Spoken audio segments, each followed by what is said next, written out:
नाहीये. सांगण्याचं तात्पर्य असं आहे की ही जी भरती हे जे पोलीस प्रशिक्षण आहे हे पोलीस प्रशिक्षण जर जिल्हा स्तरावर एक संख्या निश्चिती करून जर घेण्यात आले तर सर्वांना त्या ठिकाणी न्याय मिळेल.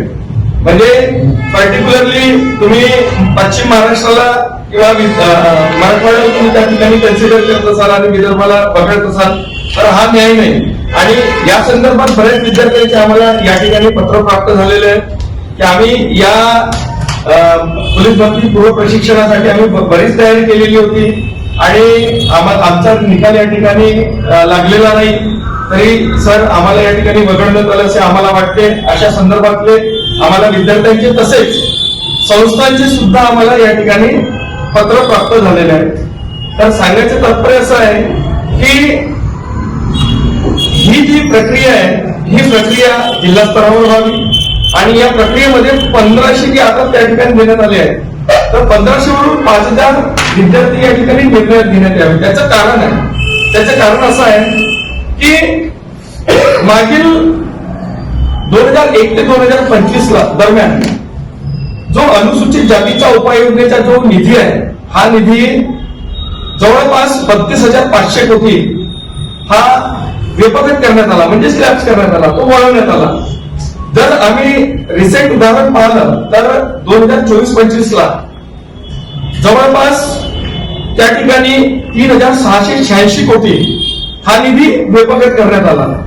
आणि आम्ही जेव्हा पाहतो आम्ही जेव्हा या संदर्भात निवेदन देतो आम्ही मंत्री असो किंवा प्रधान सचिव असो किंवा आयुक्त असो किंवा महासंचालक असो यांना जेव्हा आम्ही निवेदन देतो तेव्हा हे त्या ठिकाणी आम्हाला निधी नसल्याचा हवाला देतात. मग जर निधी तुमच्याकडे नाही तर मागच्या वर्षी 3,686 कोटी एवढा निधी असताना सुद्धा तुम्ही त्या निधीचा वापर केला नाही आणि मागील 25 वर्षात तुम्ही 32,500 कोटीच्या जवळपास तुम्ही निधी व्यपगत केलेला आहे.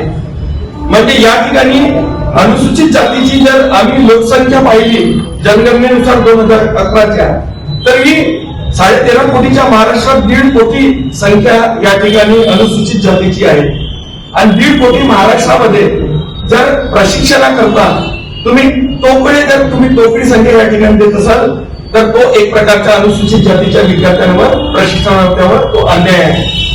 या धर्तीवर TRTI म्हणजे आदिवासी विद्यार्थ्यांकरता जी TRTI बनवण्यात आलेली आहे त्या TRTIच्या विद्यार्थ्यांना 18,000 त्या ठिकाणी प्रशिक्षणार्थींना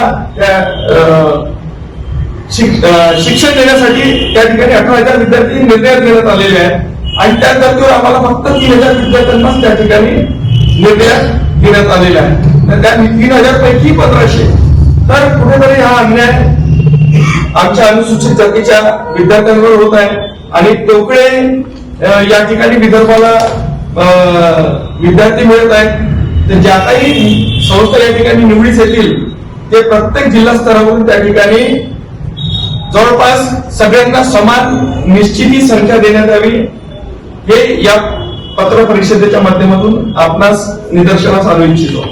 आपणास काही प्रश्न असल्यास आपण विचारू शकतो. ज्यांचं सिलेक्शन झालेलं आहे त्यांच्या निवडीची काय पात्रता होती? ज्यांचे सिलेक्शन झालेले आहे त्यांना एक कट ऑफ होता त्या कट ऑफच्या अनुषंगाने त्या ठिकाणी त्यांना निवड करण्यात आलेली आहे. निवड कशा पद्धतीची परीक्षा झाली? ती पोलीस भरती आणि मिलिटरी प्रशिक्षणाची पूर्व परीक्षा असते जी बार्टी या ठिकाणी कंडक्ट करते. फिजिकल झालेलं होतं ग्राउंड झालेलं होतं?